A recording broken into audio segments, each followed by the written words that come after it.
Donc le moment actuel donne une profondeur particulière à ce que un psychanalyste, des psychanalystes, la psychanalyse peuvent dire de la politique. Le moment actuel est particulièrement propice à ça, puisqu'on sait que dans beaucoup de pays, les mouvements d'extrême droite sont aux portes du pouvoir, ou bien ils sont installés carrément au pouvoir. Pour dire quelque chose là-dessus, il faut d'abord que nous sortions de la stupéfaction, de l'impossibilité à en penser quelque chose. Et là-dessus, ce qu'apporte Jacques-Alain Miller me semble particulièrement précieux. Donc je fais la part à deux thèses de Jacques-Alain Miller qui me paraissent centrales. La première est une thèse radicale et qui prête à beaucoup de conséquences.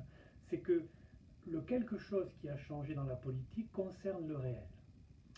Le réel, d'une certaine manière, considérait qu'il était impossible, par exemple en France, que le Front National arrive au pouvoir. Eh bien aujourd'hui, d'une certaine façon, ce réel comme impossible est remplacé par une contingence. Il serait possible que le Front National arrive au pouvoir. Certes, il n'y est pas arrivé cette fois-ci, encore que nous verrons le résultat des élections législatives et de la place qu'il aura. Enfin, le Front National ne va pas se liquéfier ou se dissoudre tout de suite. Et il n'est pas certain que nous en ayons fini avec lui. Il est même absolument certain du contraire. Donc une thèse sur le réel. Je voudrais faire ensuite une petite lecture qui est une lecture qui fonde la possibilité pour la psychanalyse d'apparaître dans le champ de la politique et de donner son option, sa lecture, sa manière de lire les choses. C'est un extrait de la conférence de Jacques-Alain Miller à Madrid. Je vais peut-être avoir du mal à retrouver la date. C'était le 13 mai 2017, donc c'est très proche. Donc je lis deux paragraphes qui concernent la psychanalyse dans le champ politique. Je lis. Penser que la psychanalyse est exclusivement une expérience d'un par un, une expérience intime, échappant au chaos, au malaise qui prévaut au dehors, est une erreur. Chacun aime lire.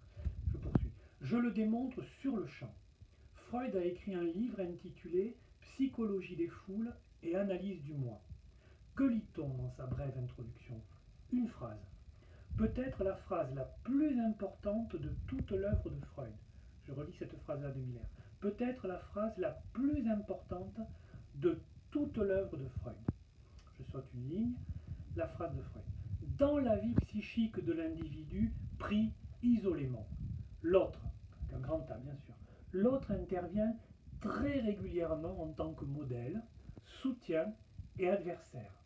Et de ce fait, la psychologie individuelle est aussi d'emblée et simultanément une psychologie sociale, en ce sens élargi, mais parfaitement justifiée. Fin de la phrase de Freud. Eh ben, nous allons nous arrêter là, après simplement que j'ai rappelé la façon dont Jacques-Alain Miller reprend cette phrase-là et en tire une conséquence que je trouve majeure, c'est quelques lignes plus loin dans la conférence, la psychologie individuelle en tant que collective, c'est-à-dire le champ politique. La psychologie individuelle en tant que collective. C'est de ça dont nous parlerons le 10.